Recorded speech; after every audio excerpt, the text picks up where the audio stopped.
तो दोस्तों कैसे हैं आप सब। उम्मीद है कि आप सब ठीक होंगे। और शुगर के रोगियों में एक बहुत बड़ी दिक्कत हो जाती है और जिससे कभी कभी उनको कोमा में चले जाते हैं। तो ऐसी क्या दिक्कत हो जाती है? तो ये जो दिक्कत होती है ये होती है कि इन लोगों की शुगर नॉर्मल वैल्यू से कम हो जाती है। शुगर बढ़ जाती है तब इतना खतरा नहीं होता है जितना शुगर कम होने पर होता है। शुगर अगर कम हो जाए तो व्यक्ति बेहोश हो जाता है और ये बेहोशी जो है अगर रात को हो जाए तो परिवार के लोगों को पता भी नहीं चलता है कि उनके घर वाला व्यक्ति जो है उसकी शुगर कम हो गई है और शुगर कम होने की वजह से वो बेहोश हो गया है। तो ऐसी स्थिति में कुछ लक्षण बॉडी के अंदर आने लग जाते हैं जैसे जैसे शुगर कम होती है। तो शुगर कम होना कितनी मानिए आप, अगर कोई शुगर का रोगी है उसकी शुगर 100 से कम आ रही है या 75 से कम आ रही है 75 से और वो होश में है तो फिर उसको चीनी खिला देनी है तुरंत, या फिर उसको ग्लूकोन डी वगैरह पानी में मिला करके इमीडिएटली पिला सकते हो। लेकिन अगर वो बेहोश है तो आपको कुछ नहीं करना है, उसको लेकर के तुरंत हॉस्पिटल जाना है।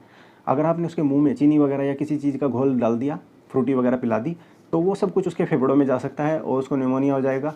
हो सकता है कि आगे आके उसको सांस में दिक्कत आने लग जाए। तो जब शुगर कम होने लग जाती है तो क्या लक्षण आने लग जाते हैं? सबसे पहले आएगा घबराहट हो जाएगी उस व्यक्ति को, उसको पसीना आने लग जाएगा। पसीने के साथ साथ उस व्यक्ति के शरीर में बहुत ज़्यादा बेचैनी हो जाएगी और वो व्यक्ति जो है बहुत ही ज़्यादा रेस्टलेस, बहुत ही ज़्यादा घबराया हुआ सा हो जाएगा।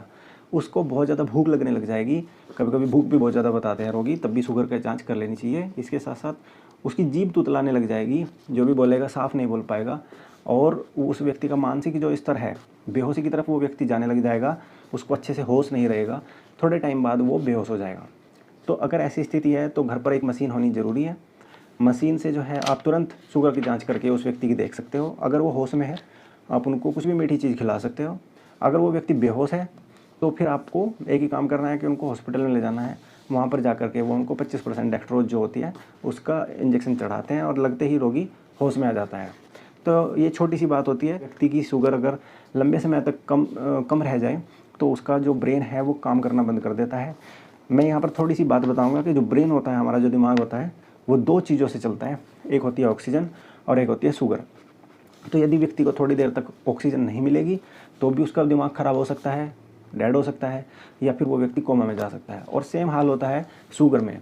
तो यदि शुगर कम हो जाए किसी कारण से तो रोगी जो है वो बेहोश हो सकता है और उसका दिमाग जो है पूरे तरीके से डेड भी हो सकता है। फिर ऐसी स्थिति में वो रोगी होश में नहीं आ पाते हैं, उनको कभी कभी 5-5, 7-7 दिन लग जाते हैं होश में आने में। तो इसलिए जो है शुगर कम होने पर बेहोशी की तरफ रोगी जा रहा है तो इमीडिएट एक्शन, तुरंत एक्शन लेना is very very important. Otherwise your patient will lose his or her brain and you can not replace the brain. तो ब्रेन की आप वापसी नहीं कर सकते हैं। ब्रेन का एक बार नुकसान हो गया तो हो गया, उसको आप रिकवर नहीं कर सकते। तो सबसे अच्छा तरीका है जो मैंने आपको पॉइंट्स बताए हैं कि ये लक्षण आपको पता होने चाहिए अगर आप शुगर के रोगी हैं या आपके घर परिवार में कोई शुगर का रोगी है तो मिलते हैं फिर किसी और वीडियो में। तब तक के लिए नमस्कार।